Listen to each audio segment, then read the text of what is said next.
ഈ audio Bible കേട്ടുകൊണ്ടിരിക്കുന്ന എല്ലാ വ്യക്തികളും ഈശോ അങ്ങ് സമൃദ്ധമായി അനുഗ്രഹിക്കണമേ. പത്രോസ് എഴുതിയ 1 ലേഖനം. അഭിവാദനങ്ങൾ.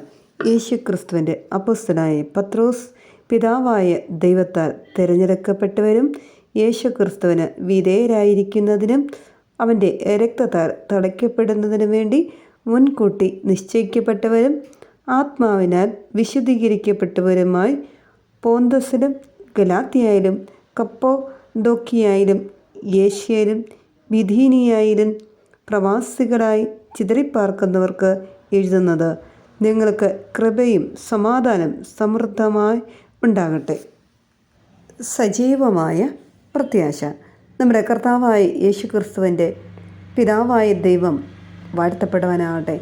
അവിടുന്ന് തൻ്റെ കാരുണ്യാതിരകത്താൽ യേശുക്രിസ്തുവിൻ്റെ മരിച്ചവരിൽ നിന്നുള്ള ഉത്ഥാനം വഴി സജീവമായ പ്രത്യാശയിലേക്കും നിങ്ങൾക്കായി സ്വർഗത്തിൽ കാത്തു സൂക്ഷിക്കപ്പെടുന്ന അക്ഷയവും കളങ്കരഹിതവും ഒളിമങ്ങാത്തതുമായ അവകാശത്തിലേക്കും നമ്മെ വീണ്ടും ജനിപ്പിച്ചിരിക്കുന്നു.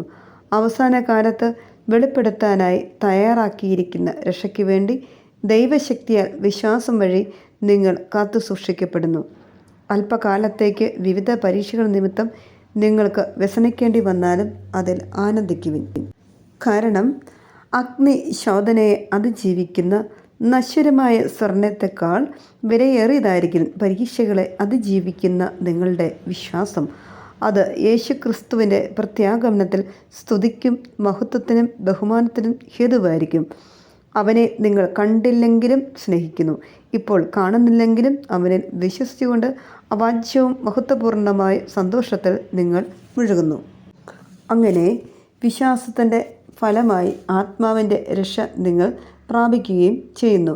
നിങ്ങൾക്ക് ലഭിക്കാനിരിക്കുന്ന കൃപയെപ്പറ്റി മുൻകൂട്ടി അറിയിച്ച പ്രവാചകന്മാർ ഈ രക്ഷയെക്കുറിച്ച് ആരായുകയും അന്വേഷിക്കുകയും ചെയ്തു.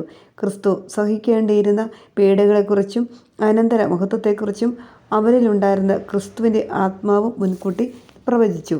അവരാകട്ടെ അത് എപ്പോഴെന്നും എങ്ങനെയെന്നും അറിയുകയും ചെയ്തു. അവർ തങ്ങളെ തന്നെയല്ല നിങ്ങളെയാണ് ശുശ്രൂഷിക്കുന്നതെന്ന് അവർക്ക് വെളിപ്പെട്ടിരുന്നു. സ്വർഗത്തിൽ നിന്ന് ഐക്യപ്പെട്ട പരിശുദ്ധാത്മാവ് വഴി സുവിശേഷ പ്രസംഗകർ ഇക്കാര്യം നിങ്ങളെ അറിയിച്ചിട്ടുണ്ടല്ലോ. ഇവയിലേക്ക് എത്തിനോക്കാൻ ദൈവദൂതന്മാർ പോലും കൊതിക്കുന്നു. വിശുദ്ധരായിരിക്കുവിൻ. ആകയാൽ നിങ്ങൾ മാനസികമായി ഒരുങ്ങി സമചിത്തതയുള്ളവരായിരിക്കും. യേശുക്രിസ്തുവിൻ്റെ പ്രത്യാഗമനത്തിൽ നിങ്ങൾക്ക് ലഭിക്കാനിരിക്കുന്ന കൃപയിൽ പ്രത്യാശ അർപ്പിക്കുകയും ചെയ്യുവിൻ. മുൻകാലത്ത് നിങ്ങൾക്കുണ്ടായിരുന്ന അജ്ഞേതര വ്യാമോഹങ്ങൾക്ക് അനുസരണയുള്ള മക്കളെന്ന നിലയിൽ നിങ്ങൾ വിധേയരായിരിക്കുവിൻ. മറിച്ച് നിങ്ങളെ വിളിച്ചവൻ പരിശുദ്ധനായിരിക്കുന്നത് പോലെ എല്ലാ പ്രവൃത്തികളും നിങ്ങൾ പരിശുദ്ധരായിരിക്കുവിൻ.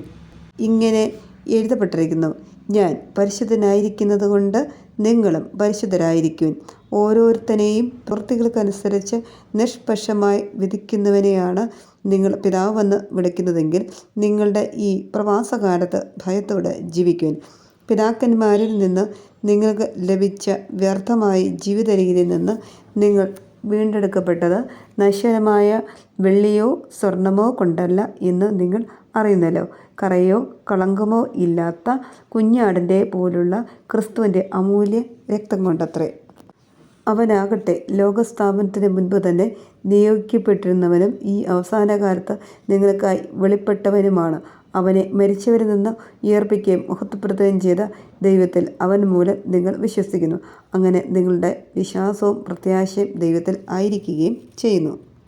സത്യത്തോടുള്ള വിധേയത്വം വഴി നിഷ്കപടമായ സഹോദര സ്നേഹത്തിനായി നിങ്ങളുടെ ആത്മാവും പൗത്രീകരിക്കപ്പെട്ടിരിക്കുന്നു. നിങ്ങൾ ഹൃദയപൂർവ്വമായും ഗാഢമായും പരസ്പരം സ്നേഹിക്കുക.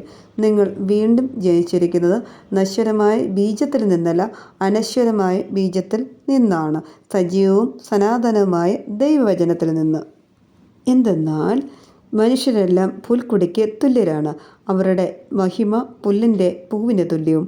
പുൽക്കൊടികൾ വാടിക്കരിയുന്നു, പൂക്കൾ കൊഴിഞ്ഞു വീഴുന്നു, എന്നാൽ കർത്താവിൻ്റെ വചനം നിത്യം നിലനിൽക്കുന്നു. ആ വചനം തന്നെയാണ് നിങ്ങളോട് പ്രസംഗിക്കപ്പെട്ട സുവിശേഷം.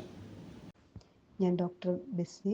ദിവസവും രാവിലെ 6:30 എൻ്റെ ഓഡിയോ ബൈബിൾ ലഭിക്കുവാനായി എൻ്റെ ചാനൽ സബ്സ്ക്രൈബ് ചെയ്യുകയും അനേകരിലേക്ക് ഇതെത്തിച്ചു കൊടുക്കുകയും ചെയ്യണമേ. ദൈവം നിങ്ങളെ സമൃദ്ധമായി അനുഗ്രഹിക്കട്ടെ.